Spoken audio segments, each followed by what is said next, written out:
Amiguitos del grado cuarto, hoy te quiero dar una bienvenida a esta nueva aventura, este viaje lleno de aventura que vamos a tener el día de hoy en Ciencias Naturales del grado cuarto. Primeramente quiero darte la bienvenida y felicitarte también por ser muy responsable con todas las actividades y los retos y sobre todo de estar conectado todos los días en la mañana con la teacher Andrea. El día de hoy, primero que todo, vamos a ir a practicar lo que son las frases de inglés de la semana 3 y la semana 4, porque estas frases están súper divertidas y sé que nos va a ir de maravilla y las vamos a aprender muy bien. Así que vamos, corramos y vamos a aprenderlas. Qué bien, querido amigo, poder encontrarte en este lugar que es las frases de inglés de la semana. Así que vamos a comenzar primero con la primera frase, porque recuerda que son dos frases y te invito a que te diviertas muchísimo con estas frases de inglés porque son maravillosas. Así que aquí tenemos la primera. How do you say? Es decir, ¿cómo se dice? Y la segunda frase de inglés súper divertida es turn off your microphones. Es decir, apaga tu micrófono. Espero que te hayas divertido muchísimo así como yo con estas frases de inglés. Así que vamos a continuar con la clase del día de hoy. Súper divertidas. Te invito a que las puedas practicar en casita, no solamente ahorita aquí en la clase, aquí en el video, sino que también en casita puedas practicar muy bien esta frase para que así la puedas aprender. Recuerda que es muy importante poder aprender inglés, aprenderlo, practicarlo, hablar en otro idioma, ¿sí? Así que espero que la puedas practicar y que te puedas divertir muchísimo practicándolas. Bueno, el día de hoy, bienvenido a Ciencias Naturales del grado cuarto. Colócate muy cómodo, muy cómoda y también muy atentos a todo lo que nosotros vamos a trabajar el día de hoy. Entonces, hoy vamos a ver dos temas, el movimiento y la fuerza.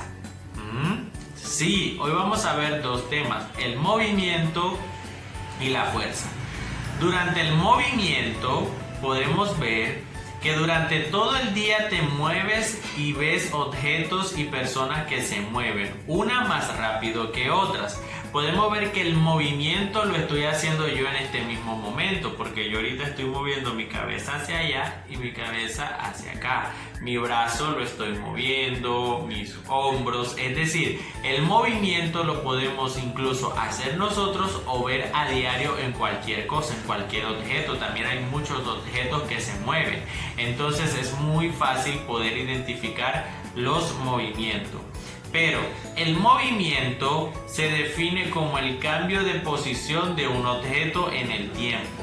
Esto significa que un objeto que estaba en un lugar en cierto instante se ha movido si al cabo de un tiempo se encuentra en otro lugar.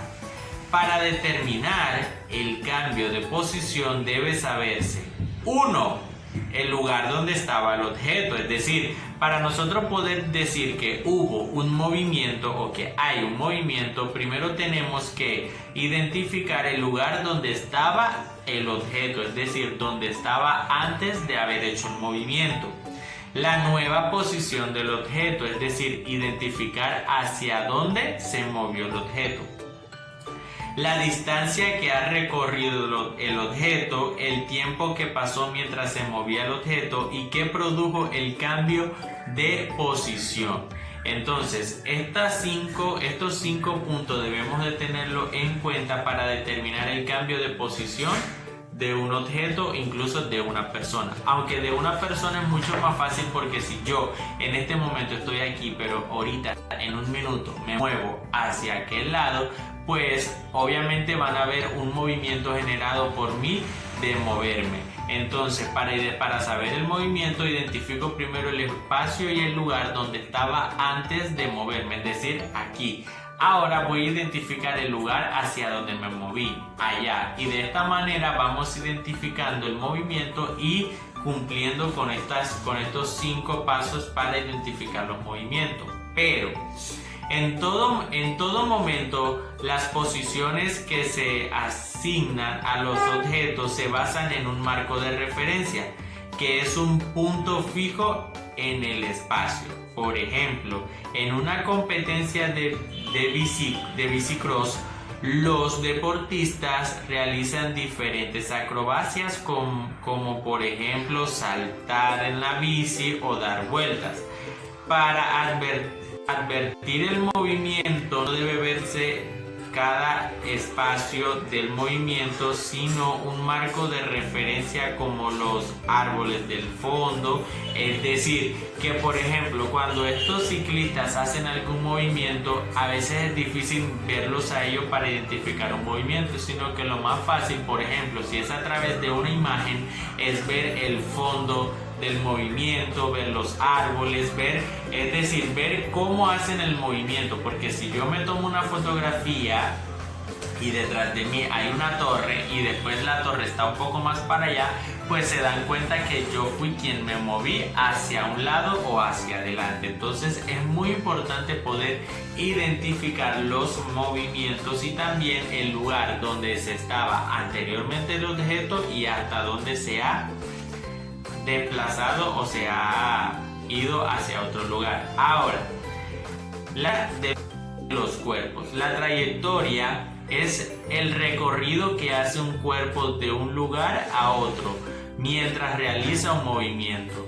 Un objeto puede moverse a través de diferentes rutas y ocupar lugares consecutivos entre sí. Es decir, que la trayectoria de los cuerpos es el recorrido que se hace desde un lugar hasta otro lugar. Pero también encontramos el desplazamiento de los cuerpos. Si ven que primero la trayectoria de los cuerpos, es decir, la trayectoria es desde donde el recorrido que vamos a hacer desde un lugar hacia otro lugar. Pero cuando hablamos de desplazamiento, es la distancia que hay entre el punto de inicio hasta el punto final del recorrido. En la mayoría de los casos, el desplazamiento es más corto que la trayectoria, a menos que la trayectoria sea una línea recta, y entonces el desplazamiento es igual.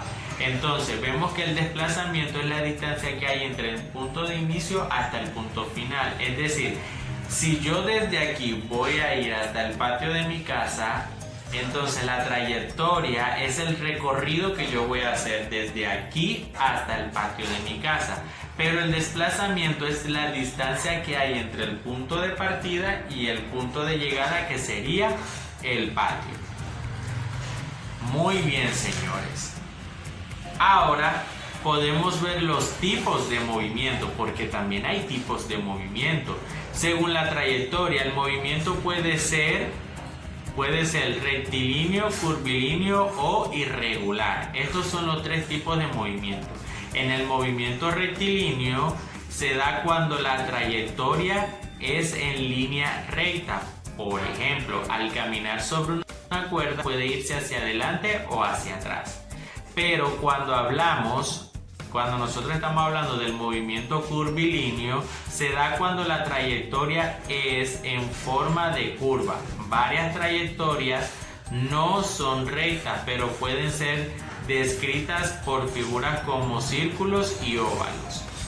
Pero también encontramos el movimiento irregular. Algunos movimientos son mucho más complejos. Por ejemplo, los animales en cacería hacen cambios bruscos en su trayectoria y cambian la dirección de su movimiento. También al tomar diferentes caminos para llegar a un destino, y el movimiento es irregular. Muy bien, amigos, pero también encontramos un tema súper importante que nos va a enseñar también muchísimo, que es la fuerza. Será cuando hablamos de fuerza, ¿qué es lo primero que se te ocurre? Es más, vamos a hacer un ejercicio. Te voy a preguntar, ¿qué piensas cuando te nombro la palabra fuerza?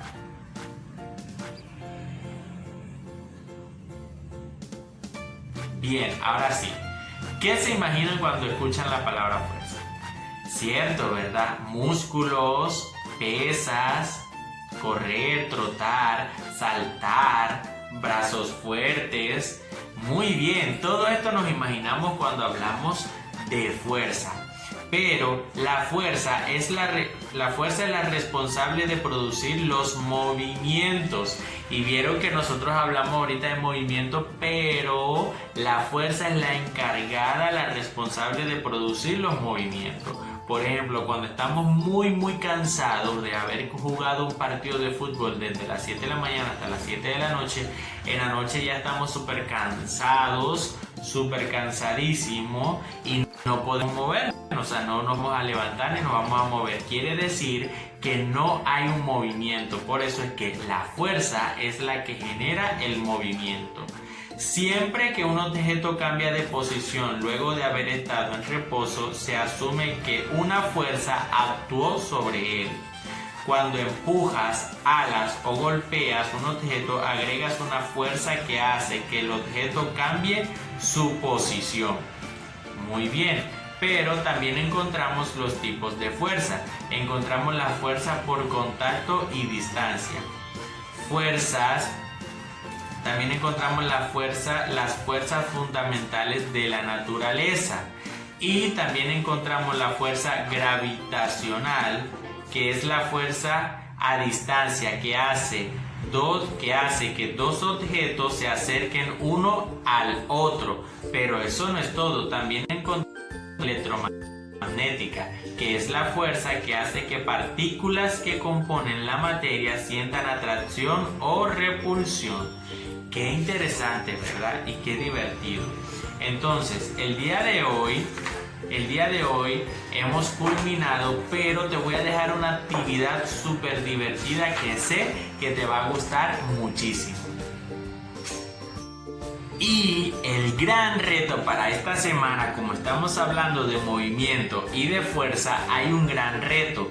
Y es que con un cronómetro o un celular necesitamos verificar cuánto tiempo vas a demorar. ¿Cuánto tiempo vas a demorar en estar sin movimiento y sin generar alguna fuerza? Es decir, tú te vas colocas el cronómetro y te colocas en una posición, por ejemplo, así en estatua.